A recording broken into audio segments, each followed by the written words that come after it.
ஸ்ரீ ராமபிரானினுடைய பிறந்த நாள் இன்னைக்கு.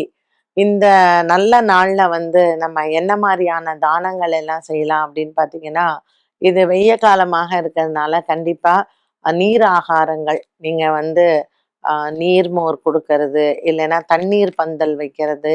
ஸோ இதெல்லாம் நமக்கு ஒரு இது கோடை காலம் அப்படிங்கிறதுனால, இந்த மாரியான தானங்கள் நெறைய பண்ணுங்க. அன்னதானம் பண்றதா இருந்தா தயிர் சாதம் கண்டிப்பாக பண்ணுங்க. சுவாமிக்கு அபிஷேக பொருட்களும் நம்ம தானமாக கொடுக்கலாம்.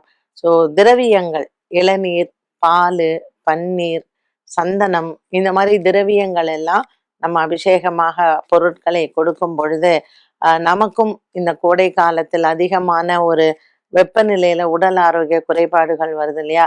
அதெல்லாமும் நமக்கு சமநிலைப்படுத்தும்.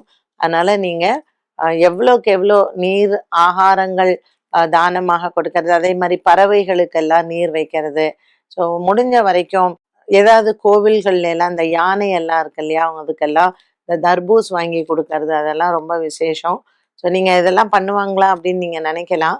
கண்டிப்பாக நானும் பண்ணிட்டு தான் இருக்கேன்.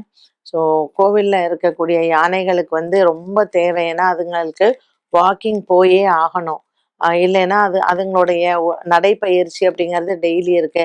இந்த கோடை காலத்துல அவங்களுக்கு இந்த தர்பூஸ் எல்லாம் வாங்கி கொடுக்கறது ரொம்ப நல்லது. அதுவும் ஒரு வகை தானம் தான்.